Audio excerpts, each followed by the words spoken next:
RVBN,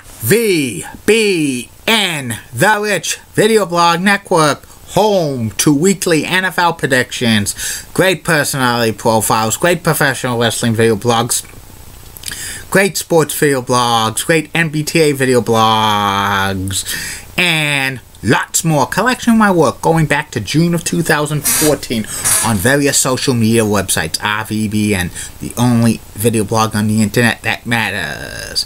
Time now, 7:29 in the evening, Billerica, Massachusetts. It's Sunday, February 19, 2016. Good evening, Facebook, YouTube, Twitter, and Google+. This is Rich again, back for your third and final video blog of the night for Sunday. It's still 50 degrees outside, and it's continuing to snow. Melt tomorrow's going to be cooler, maybe 41, 42 degrees, but then back in the 40s and 50s the rest of the week. Winter probably will be returning next month. Some news to report on the RVBN Newswire. Senators forward Bobby Ryan's going to miss 3 to 6 weeks with a broken finger.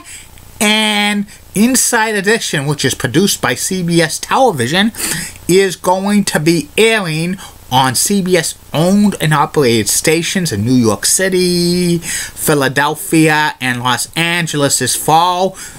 Inside Edition is probably going to replace the Insider in the time slot, which is being cancelled. So that's good news. And that's about it on the news from the RVBN Newswire. Be back in a flash with my final favorite subject of the night.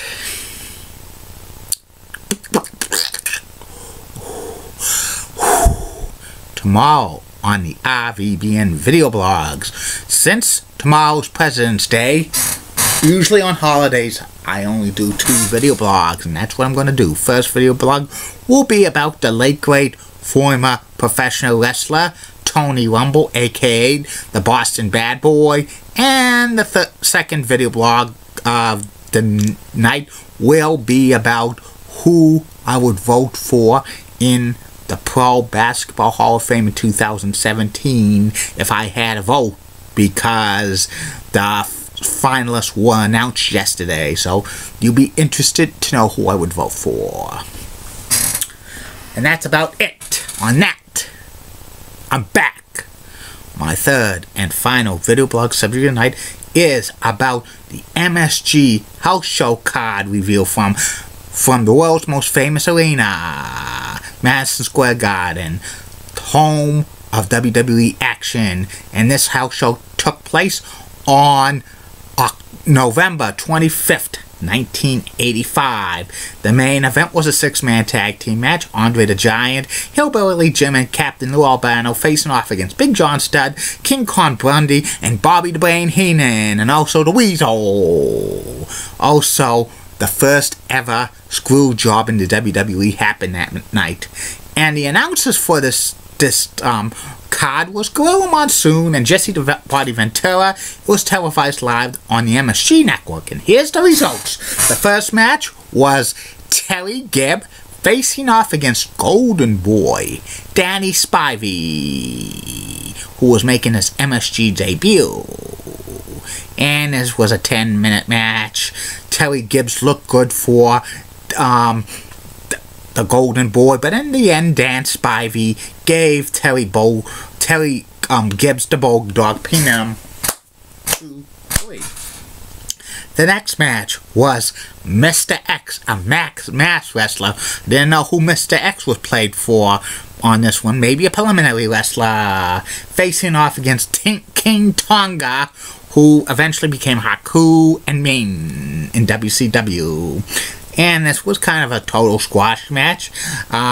King Tonga wins about 7 minutes with a like a crescent kick, also a super kick. The next match was Barry O facing off against Jesse the Body Ventura, who stepped into the ring for this one. And it was, you know, basically a back and forth match. And Jessie was actually the de facto face in this one because Barrio's a heel. Jessie wins with the backbreaker. The next match was Cousin Jr. facing off against Hercules Hernandez, who was also making his Madison Square Garden debut. And it was a back and forth match. In the end, Hercules gives a roll up to Cousin Jr. using his tights for the 1, 2, 3.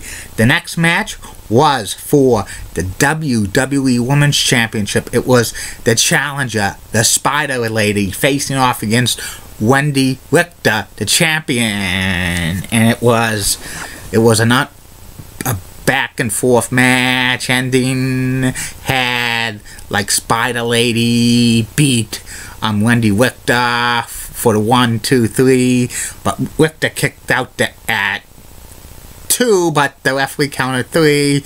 It was a screw job, and Richter was mad. She attacked the Spider Lady and ripped off her mask, and it turned out to be the Fabulous Moolah. And Howard Finkel announced the winner of the match, and new WWE champion, WWE Women's Champion, the Spider, the Fabulous Moolah. He was confused as well. Backstage, Wendy Richter wanted more money to continue on as WWE Women's Champion, to get as paid as Hulk Hogan, but Vince McMahon said no way. And the Spider Lady always was played by Penny Mitchell, who was part of Moolah's camp, and Moolah played the Spider Lady on this one. Wendy Richter walked out of the WWE shortly thereafter. She never talked to Moolah for the rest of her life. That's a fact, Jack. The next match was for the WWE Tag Team Championship. It was Tito Santana, who was also the reigning Intercontinental Champion, and Pedro Morales facing off against the Dream Team, Greg the Hammer Valentine, and Brutus the Barber Beefcake. He wasn't Barber back then. With Leslie Johnny Valiant. They were the reigning WWE Tag Team Champions, and this was a decent match. Still bad blood between Tito and Greg Valentine. Ending had Pedro Morales beat up on Johnny Valiant, while the Dream Team, Beefcake and Valentine, were beating up on Tito Santana, double teaming them. Referee had enough for the double teaming. He automatically disqualified both members of the Dream Team, giving the match to Tito and Pedro Morales. But titles don't change hands on disqualification, so the Dream Team remained WWE Tag Team Champions. The next match was Ricky the Dragon Steamboat facing off against the magnificent one, Don Muraco, with the devious one, Mr. Fuji, in his corner. And this was a continuation of Muraco's and Steamboat feud. They had some classic matches. Ending had the referee get distracted by Fuji, and he throws Muraco the cane, but Ricky Steamboat intercepts it and attacks Muraco with it, but the referee sees it. He disqualifies Steamboat for the foreign object and gives it to Don Muraco. That was BS, but those things happen. The next match was Mr. Wrestling number 2, who was making his Madison Square Garden debut, facing off against Terry Funk. You egg-sucking dog, you Dusty Rhodes! And this was a 3-minute match. It was kind of a squash match because Terry Funk was basically on a decent push, And Mr. Wrestling number 2 was jobbing in the WWE. Afterwards, Terry Funk tried to brand Mr. Wrestling number 2, but Mr. Wrestling number 2, chased Terry Funk out of the ringside area with a chair. And then the main event was a 6-man tag team match. It was Big John Studd, King Kong Bundy, and Bobby the Brain Heenan facing off against Andre the Giant, Hillbilly Jim, and Captain Lou Albano. This main event was 7 minutes, and it was just, a typical big man match. Also a comedy match. Ending had Andre the Giant pin Bobby the Brain Heenan with the kick.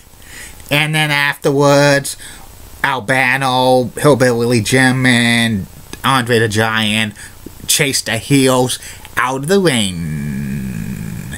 And this Madison Square Garden house show card was maybe a C+. There were some decent things about it, especially the title change and the first WWE screw job. And also, like, the Dream Team, Tito Santana versus Pedro Morales match. But the rest of the card was mediocre at best. And that's about it on that.